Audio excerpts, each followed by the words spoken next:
Hey, welcome to lesson number 4 of the Easy Outsource to the Philippines free and full course here on YouTube. In this lesson, you're going to learn about the tools you need to manage your VA effectively. So we're going to be going through all the tools essentially, and we're going to touch on them. What are these tools? How to use them so you get the best communication and the best kind of process with your VA for your business. Just to remind you, this practical course, it teaches you everything you need to know about hiring, training, and delegating tasks to virtual assistants from the Philippines. Playlist to this course is linked down in the description, and with all the videos for you, free, full.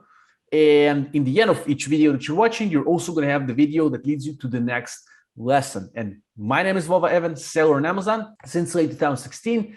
And here today, I'm accompanied by Barak, who is mentoring me for over a year in the delegation and hiring processes. And with his help, I was able to hire. He's the owner of SellerFrame, an agency that helps you systemize and outsource your e-commerce business. And of course, as an each lesson, we have very special thingy for you down in the description. There's going to be a link that will lead you to a special offer. Barak. Thank you for this beautiful intro, Vova, and really happy to be here. Lesson number 4 out of 6. We're progressing. If you guys didn't see the first 3 lessons of this course, you should definitely stop and go back and watch them, because everything kind of builds on top that's true. of each other. We're not talking these lessons in one of my favorite topics. It's the tools that you need to install or to use in order to streamline your communication with your VA, because you don't want to be inside the details. You want your communication to be effective, otherwise, and efficient. Otherwise, you're gonna need to be with them and do all the tasks with them. So we're gonna see today what tools you need to install, at least the major ones. Okay, I'm gonna try to keep it short, and it's gonna be practical. I'm gonna actually show you the tools. It's not gonna be just slideshows. So stick around, it's gonna be interesting. You remember our typical scenario, right? So we discussed already how to hire the VA, and we discussed the mindset of the seller. The tools that we need, what I like to call operational infrastructure, is where we kind of, it's like, we lay our system inject the system, which is mainly, it's the task management software, it's the company wiki, and it's the cloud storage. And each one of them has got a specific role in your infrastructure and should answer some needs. There are a few more tools that we're not going to touch today because we're kind of limited with time. I don't want to make it too long a video. So I first started my first steps in the systemization, business systemization world about 4.5 years ago. I did not know anything about anything, not about outsourcing, not about nothing in that world. And the company wiki is probably the one concept that made the most significant impact on my business. That's where I started to place all the information in one place, where both me and my team, my VA, knew where to go search for anything. So a company wiki, I'm going to see that in a second. It's one place for your important organizational information. It should have fast and easy way to retrieve your information. You don't have good search mechanism. You should link all your external resources and internal resources directly from that wiki. So you see here, for example, Amazon.com, that's external resource for that particular process. Obviously, you want to have restriction of access to your team only, because that's your business. That's the DNA of your business. You don't want, everyone just browsing in it. It's not a public website. Now, we got a few alternatives. ClickUp, Google Sites, Confluence is something they're used to use, don't anymore. This is how a company wiki looks like. So by the way, the software that I'm going to demonstrate this concept is called ClickUp. It's a task management software. It's beautiful. It used to be kind of heavy and buggy, and these guys are on an improvement streak. So I feel very confident in recommending them. They got a very powerful free plan, and even their paid plan is very not expensive. It's kind of cheap. If you want to know more about the software, you see here clickup.com on-demand demo. There's like 3 webinars that they link directly from their website. You can learn everything you want to know about this software. So we use it for both task management and company wiki. And you can see here in a space, in Amazon FBA space, in a folder called product research, So an example for company wiki for product research, everything that we need will be linked from this wiki and all the processes are here. By the way, we're gonna see how to map those processes in a later video. And I'm actually going to recommend to you another video of me and Vova. If this is the first time that you hear of this, it's gonna blow your mind. This is the second software that I use for company wiki, and this is actually Google Sites, the new Google Sites that is free. It comes with your Gmail account, and what you can see here, for example, is a process of how to reply customer message. So again, I don't want to make this video too long. I'm not going to go into the details here. Maybe in the next video a little bit, but basically you should know that the company wiki holds all your processes in one place. A couple of important guidelines. First, you want to keep it simple. I like it 90% textual. I don't want a lot of pictures and screenshots and stuff like that. You want to make it sure it's easy to work with, and obviously restrict access to your team only. A couple of more things. Wiki never stops evolving. Your business evolves, your wiki evolves. And let your team maintain it. Assign a VA to be in charge of maintaining the processes that they execute, right? File storage. This is pretty straightforward. We're not even going to jump it.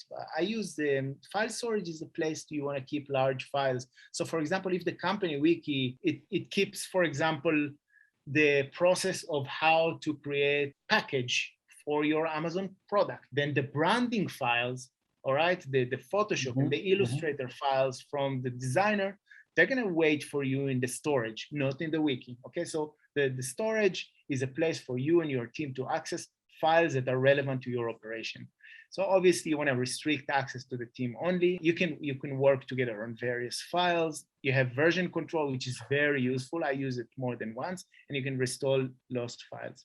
Why we used Google Drive? You can use anything you want, as long as you got shared access and only you and your team. I like that selective access sharing. I like the version control of documents and restoring delete folders. Obviously, docs, sheets, and forms are something very useful. They're part of Google Drive. And there's Google searchability. We're going to have also the links to these things in the description. ClickUp, Google Drive. I mean, it sounds maybe simple, but still, we're going to have a link for our viewers for their comfortability. Absolutely, yeah, absolutely. Make it easier as possible for you guys. Important guidelines: restrict access to employees only.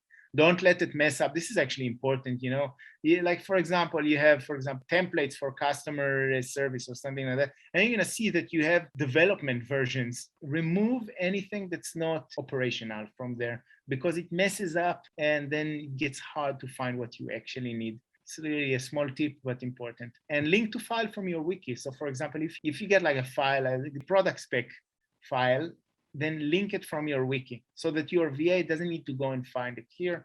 They go to the wiki, and that's your kind of central hub for everything. Task management. So for that, actually, we're going to go in a bit to ClickUp again. You need also a place to delegate tasks and to communicate over tasks. I'm going to see that in a second.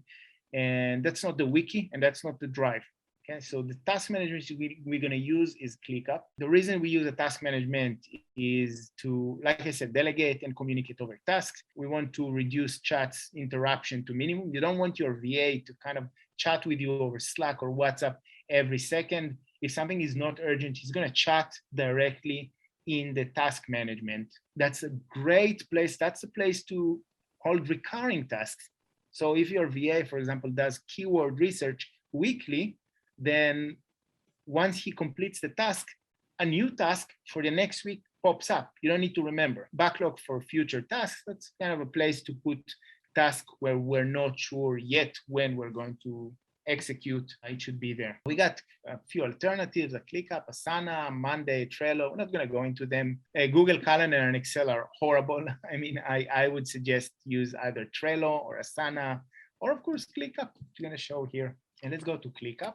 So for example, the task management, we're going to stick in product research. You see here, I got 3 lists. We got the sprint, which are basically tasks that I need to do immediately. Like for example, in product research, what I want to do is like research a new supplier for our I don't know. Can you give me a product idea? Well, let's try a kitchen knife. All right, kitchen knife it is. Okay. Always use this example. Yeah, I was going to go for bird cage or maybe reptile drinking fountain. You know that product? But let's go with kitchen knife.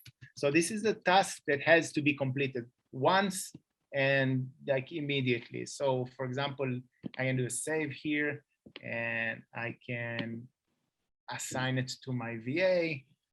And where is here? So let's say that I want it done. I want it's done by, I don't know, I want it done by Monday or by Tuesday. Okay. And why did I say communicate over task? Because we have here comment section. So I can write my VA. If he's got a problem here, then I don't know, he can tell me we got delays, etc., etc. Again, I kind of try to keep these videos under control. We're not going to dive deep into it. I do want to send you to two important resources. The first one is, again, the ClickUp webinars, which are very helpful. But then I promised you I'm going to blow your mind, right? And this is it.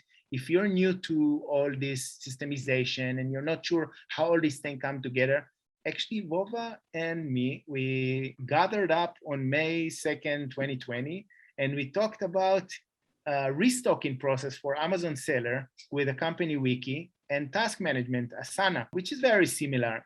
And this kind of demonstrates the entire process in details. And I highly recommend that you're going to go and watch it. Yeah, we'll link it down in the description, this video as well. It's to see all the step-by-step process. It's interesting, in my opinion. It's going to change the way that you see things. Communication systems is going to be a fast one. And this is basically the end of this video. Communication system is the way, it's not just the software, it's the way we choose to communicate with our VAs for different types of communication, okay? And this is actually crucial because we are a remote team. We run our business across continents and time zones. So our communication quality will determine if we succeed or fail. Mm-hmm. And the main elements are, first of all, for task-related communications, we basically use ClickUp. If a chat over a task kind of prolongs itself for more than 3 or 4 comments, I'm going to jump real quickly to Slack. And so that Slack is like our instant messaging for business. Video call and screen sharing, we use Zoom. And screen recording, I use Loom. You can use whatever your flavor of a screen recorder. And then finally, the emergency only is WhatsApp and Viber. I don't use it for anything else. Important guidelines. Basically, well, I like to keep chats and conversation to a minimum. I don't like interruptions. And conversation about tasks better happen in the tasks themselves, meaning in ClickUp. Video conference calls are usually unnecessary. I really like to be efficient. Meetings can be done over chat. We do a weekly meeting in chat, and WhatsApp and phone should be kept for emergencies. The last probably concept is about process-related software tools. I didn't, like, for example, we said product research, but I didn't mention Cerebro and Helium 10. And if you're an Amazon seller, you know what I'm talking about, obviously. I consider this software as part of the process, not the part of the management suite. And so that's why they are kept aside. And by the way, Vova is probably the number one expert for me in Helium 10. If you want to know anything about Helium 10, he's got a magnificent playlist, which is going to be down in the description, right? Man, you can overtake the channel now, the description, all that. Yeah, okay, but yeah, I appreciate that. Yeah, it is. It's a full tutorial of Helium 10, like full playlist of Helium 10 tutorials. I think over 75 there now, different aspects of this tool. It's a specific tool for Amazon sellers. So if you're on Amazon, would recommend down in the description. But as you mentioned, it's a part of all the, sometimes we integrate other software with our processes, right? That's what you mean. So for example, for some keyword research on Amazon, for example, we can integrate Helium 10 and explain to our VAs or how to use it, or they might have some experience, etc. with it. So we embed them. Yeah, exactly. Actually, and that's what I did. Me and the sellers that work with me, I know that Vova has great course in Udemy. I don't know if it's free or not. I'm not sure. But we signed our VAs to Vova's course in Udemy to learn how to do keyword research. So, sometimes, so this is one recommendation that I can give you. Not everything you need to watch yourself. I signed up my VAs to watch the Helium 10 series, and they came back and then they created the SOPs, which is something we're going to see in the next video, which is really coming up now. There's some tips to get you started. Guys, don't overcomplicate it. Really, just start small, keep it simple, just do the very minimum that you need. Complicated integrations between Slack and Asana, and you don't really need those things. Just remember that you are here. Don't be distracted from your business goal. You're here to deliver value to your customers. That's it. So kind of start with what solves the problem. Yeah, action items. Sign up or ClickUp and set up the infrastructure that I showed you. You got your action item here, use it or lose it. And the next lesson is a really interesting one coming up about delegating tasks effectively. I'm going to explain to you, I'm going to show you what is my method of systemizing processes that I do that are currently in my head, and I want them to be a SOP, and how to train and delegate it effectively to my VA. It's kind of almost concludes our series, so stick around. It's going to be interesting. Yeah, so it's going to appear here on the screen now, the end screen. You can click on this in order to see the lesson where we show you how to delegate tasks effectively. Of course, we have Barak's contacts here and all the links that we have mentioned here, and the special link for those who are watching that's also down in the description. So there for you, but click on the end screen here to go to the next lesson. We're going to see you there. See you there.